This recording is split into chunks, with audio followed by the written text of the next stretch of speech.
Greetings and welcome as you journey with me in today's reading and reflection. And on this first Friday of Advent in the year 2022, I would like to share with you, as I promised, to journey with you throughout this Advent. So today's reading brings us to the Gospel of Matthew, chapter 9, verse 27 to 31. And it simply talks about another miracle of Jesus. As Jesus passed by, two blind men followed him, crying out, "Son of David, have pity on us." When he entered the house, the blind men approached him and Jesus said to them, "Do you believe that I can do this?" "Yes, Lord," they said to him. Then he touched their eyes and said, "Let it be done for you according to your faith." And their eyes were opened. Jesus warned them sternly, "See that no one knows about this." But they went out and spread the word of him through all that land. Have you heard about to whom much is given, much is expected? Now, there are two sides to this reading: the side of Jesus and the side of these fortunate fellows who were healed. So I'm going to begin from the side of the fortunate fellows.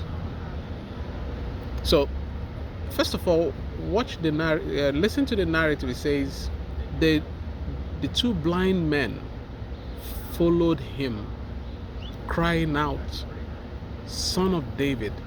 Like, it looks like that's one of the pet names. Like, if you want to really catch Jesus's attention, just attach the trace him back to his father David. You also remember blind Bartimaeus. This was the way he captured Jesus's attention. So these people screamed with emphasis. They were in pains, and they know that Jesus had access to solving their problems. And they cried out like the blind Bartimaeus, "Have pity on us." It looks like Jesus also kept quiet, because he wanted to see their faith, and he saw it. That's why he said, "Do you believe that I can do this?" Like, do you really believe I can do this? "Yes, Lord," they said to him. Then he touched their eyes and said, "Let it be done for you according to your faith." So your faith is like the means of exchange. Your faith is the currency of interaction with God. So your faith determines what you get and what you don't get. And that's why Jesus said, if you have faith as little as a mustard seed, you can move mountains. So the faith, the currency here, the currency we are talking about here is about faith.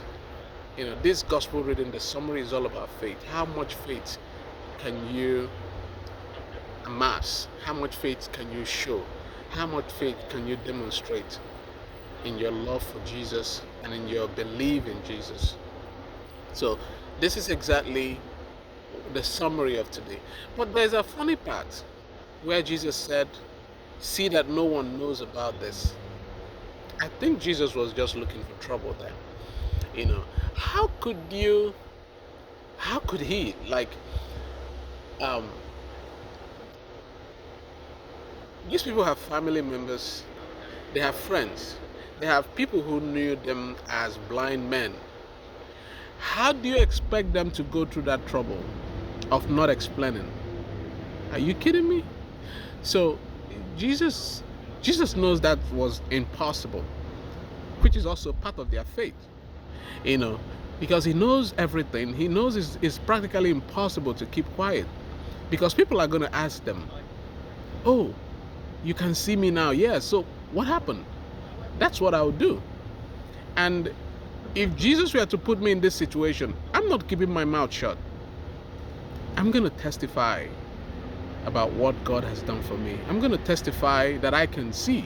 I'm going to testify that my faith healed me. I'm going to testify about that man who touched my eyes. I'm going to tell the world how I got delivered.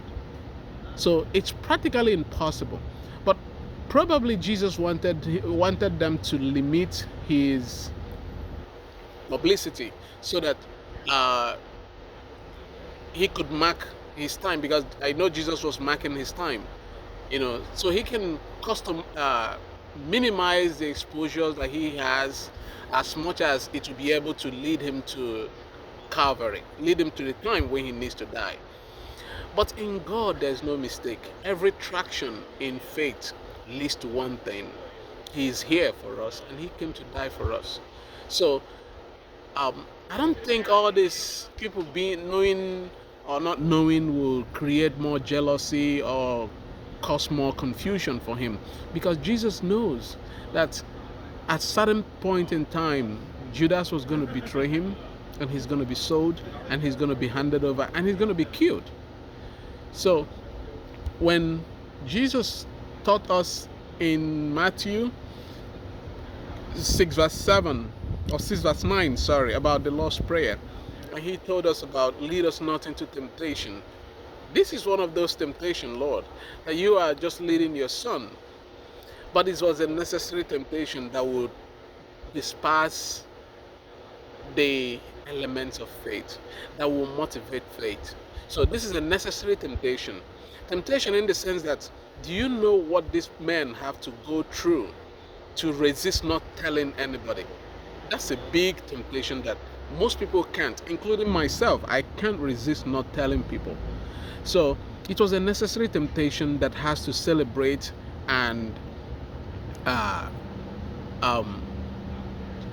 celebrate about Jesus.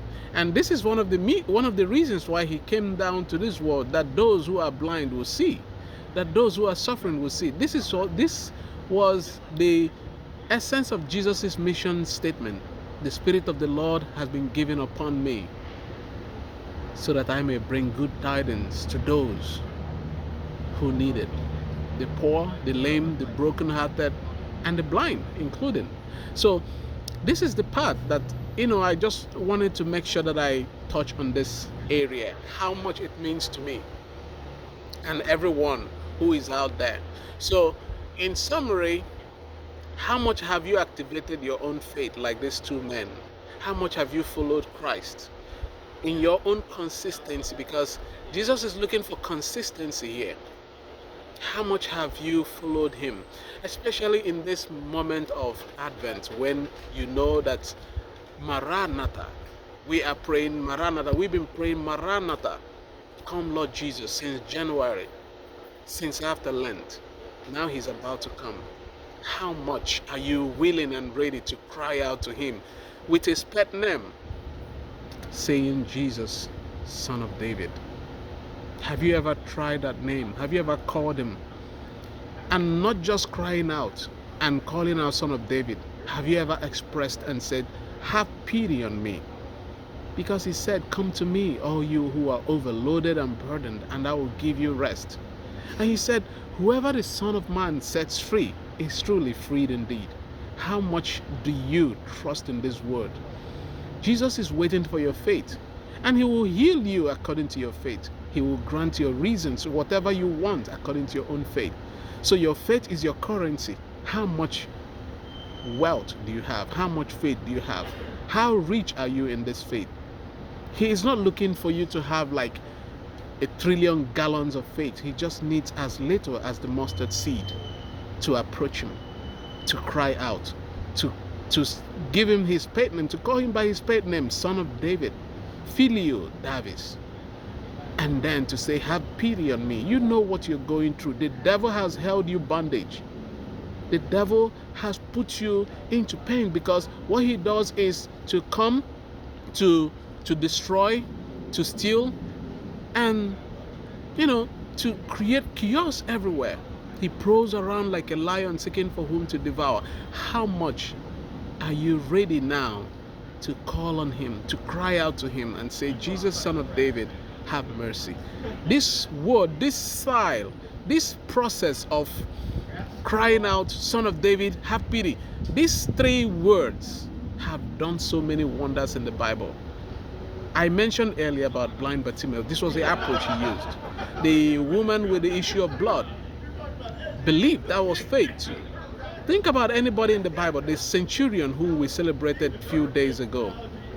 Lord, I'm not worthy that you should enter under my roof, but only say that word, and my child shall be healed. This is a word we borrowed into the Mass. Domine non sum dignus, uti tres subtectum meum, setactum dig verbo et sanabito anima mea. This is Jesus giving you the clues right now. You have the clues. The essence of prayer is not because God does not answer every prayer. God answers every prayer, but how you pray matters a lot. Knowing what to pray for matters a lot. Knowing the words to use matters a lot. That's why David was called the man after God's own heart, because he knows how to call God. He knows how to scratch the surfaces of God. He knows how to touch the divinity's heart. How much are you willing to learn from this experience today? From what this gospel, according to Matthew 9:27, teaches today? That you have to show that disposition to cry. First of all, the willingness to follow. You have to follow. You have to let it out. Cry out in your groan, in the abundance of that heart. St. Paul tells us that the Spirit cries out in us, Abba, Father. Let that Spirit burn out from you and speak out. Cry out and say, Jesus, Son of David, have pity on me. Have mercy on me. And watch out what he's going to do in that situation, in that trouble you're going through. Then the second part of this message today, I mentioned I'm going to look at it from 2 angles. First of all, from the 2 blind men, and the second from the Jesus' perspective. Imagine Jesus, the Son of God, the King of Kings. He knows he has this power, right? He knows very well what he has, what he can do. That's why I began with, to whom much is given, much is expected. Isaiah told us, the Spirit of the Lord has been given unto me. Jesus knows he has the Spirit of God in quantum, because he is God and the Son of God. So he is God-man. He knows everything. He knows what he has. He knows what he can do. Many of us today, in today's world, have so many powers, but we don't know what to do with this power. Have so many privileges, we don't know how to utilize them. Sometimes we use these powers for evil.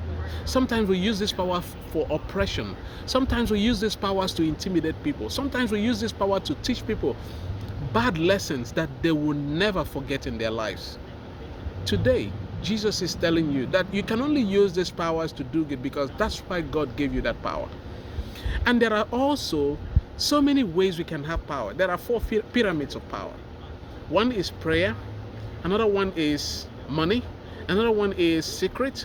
Then another one is knowledge. So these are 4 levels of power.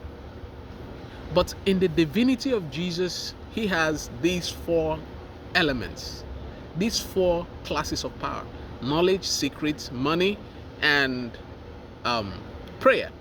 So how much? So many of us, we have some of these elements. Some have prayer.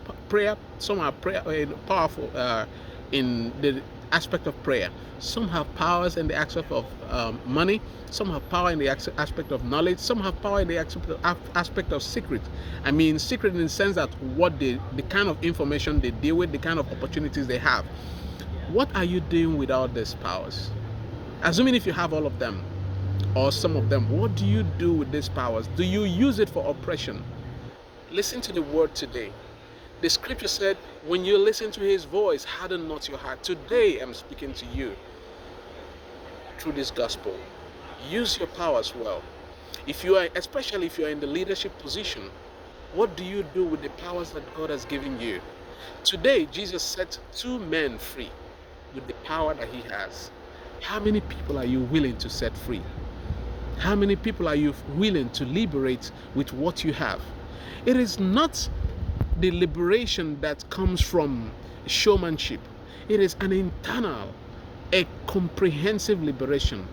Jesus set these men free from the bondage of not just sin, but the bondage of freedom. Because without the eyes, there is nothing. He opened not just the eyes of the physical eyes, but the internal eyes, the heart. This is the contemplative eyes. He opened these 2 angles. Just like we say, great silence prevails during meditation. Great silence prevails. Because the eye becomes how do I say it now? The eye of the heart. Jesus opened these 2 mediums for these men so that they can see. They saw him as the Lord. They saw him as a man of possibilities. They saw him as a doctor. They saw him as a healer. And they have the eye of faith. How much people, after hearing this gospel, how many people are you ready to set free today? How many people are you ready to set free with the powers you have? How many people? Will you stop oppressing? Will you stop tormenting? Will you stop discriminating? Will you stop putting in situations whereby they look and say, God, why have you forsaken me? How many people are you going to show the grace of Jesus that God has given to you with the opportunities you have, with the authorities you have, with the powers you have, with the secrets you have, with the knowledge you have, with the money you have? Go out today and set people free. Go out today and make people happy. Go out today and show people how much God has loved them. That is what the gospel of today is talking about. That we can use the opportunities we have to let others experience Jesus. Because when Jesus died on the cross, his hands became our hands. His feet became our feet. His mouth became our mouth. The Jesus we see today is you and I. That's why he had to die on the cross. The cross, the vertical and the horizontal line simply represents your relationship with God and your relationship with one another. If you continue to live in the relationship with God, what about the relationship with one another? How much are you maintaining this balance? How much are you putting up with this balance? You want to live all this life so that people will see you, to know you, to appreciate you, but how much are you represented before God? How much can God say, yes, behold my servant in whom I am well pleased? How much will God say on the last day, the man after God's heart, the woman after God's heart? How much will God use that word for you? That's why I'm giving you this word today, this clue today. It is not just about praying, it is about knowing what to pray for. It's not just about having powers and privileges and opportunities in leadership position, but how many lives can you touch? How many lives can you change? How many people can you make to encounter Jesus? Can you make to say, God, if not for this person? This is the message of today. This first Friday of Advent, I have a lot of things going on in my head. So on this first Friday of Advent in the year 2022, how much people are you ready to touch their lives? That's the gospel of today, according to Matthew 9:27 to 31. Thank you. I'll see you tomorrow. Please share this video to whoever that needs to hear it. Share this video to anyone who needs to be set free. Share this video to anyone who is learning how to pray. There are key words you need to use when you pray. And when you pray in that manner, God hears you. Prayer is very simple, but you have to know the right words. You have to know how to talk to your Father in heaven. Thank you. May God bless.